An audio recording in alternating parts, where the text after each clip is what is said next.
Bharatiya Janata party विधायक खरीदने, बेचने, इन कामों में कभी भी जो है भारतीय जनता पार्टी की रुचि नहीं रही है।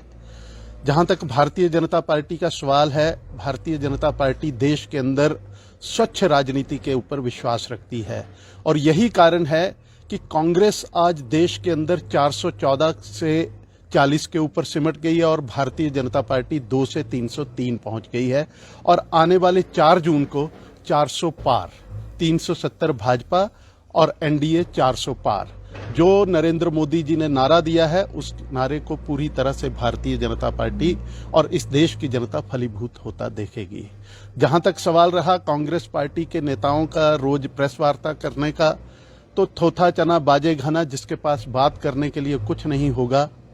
वो इसी तरह के आरोप लगाएगा। मुख्यमंत्री जी ने ये स्थिति स्वयं पैदा की और इस स्थिति से निपटना भी मुख्यमंत्री का काम था, लेकिन मुख्यमंत्री जी उसमें असफल साबित हुए हैं। 43 का बहुमत था, 40 स्वयं के, 3 निर्दलीय विधायकों का समर्थन था, लेकिन कहीं ना कहीं मुख्यमंत्री अपने अहंकार के कारण और उस अहंकार की बलि जो है वो अपनी सरकार को धीरे धीरे वो दे रहे हैं। और 4 जून को आप आने वाले चुनाव में देखेंगे कि जहां लोकसभा की 4 की 4 सीटें भारतीय जनता पार्टी हिमाचल प्रदेश में जीतेगी, वहीं 6 के 6 विधानसभा के उपचुनाव जो है वो भी जीत करके भारतीय जनता पार्टी इस प्रदेश के अंदर सरकार बनाने के कगार पे खड़ी होगी।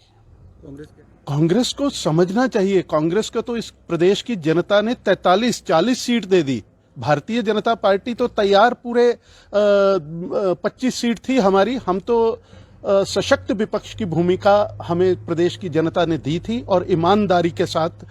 नेता प्रतिपक्ष भी और भारतीय जनता पार्टी भी उस भूमिका को निभा रहे थे। और 15 महीने के अंदर जिस तरह का कुशासन प्रदेश के अंदर दिया है, उस तरह, और सिर्फ जनता का नहीं, अपने पार्टी के विधायकों का भी आपने बहुमत से आप अल्पमत में आ रहे हैं।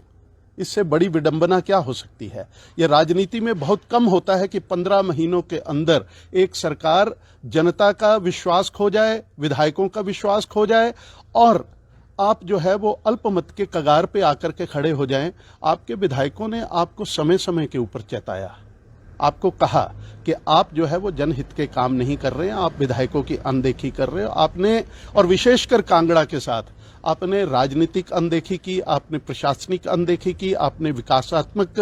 अनदेखी की। तो इसमें भारतीय जनता पार्टी का कहां आ जाती है भारतीय जनता पार्टी? ये जितनी भी स्थिति है, ये कांग्रेस पार्टी ने, कांग्रेस की हाईकमान ने और मुख्यमंत्री ने स्वयं, इनकी प्रदेश अध्यक्ष ने स्वयं पैदा की है। और प्रदेश अध्यक्ष का भी अगर हम प्रश्न करें तो सबसे पहले अगर प्रश्न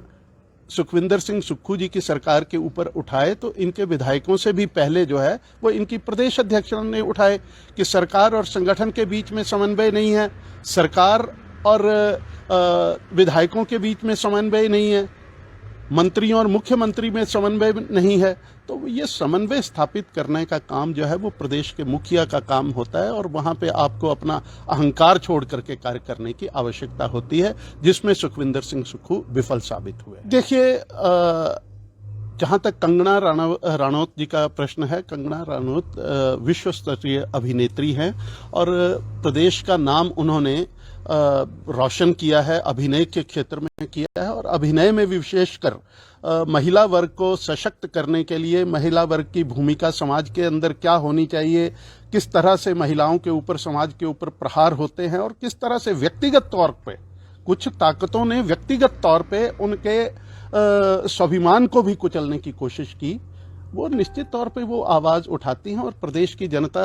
उनको, मंडी की विशेषकर जनता जो है वो उनको स्वीकार कर रही है और आने वाले चुनाव के अंदर वो एक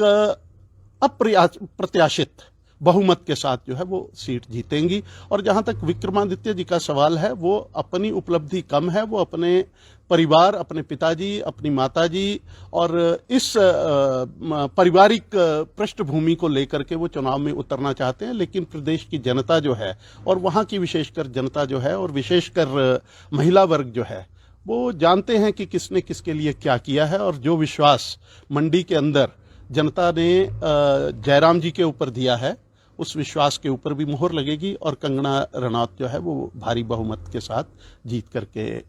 लोकसभा पहुंचेंगी।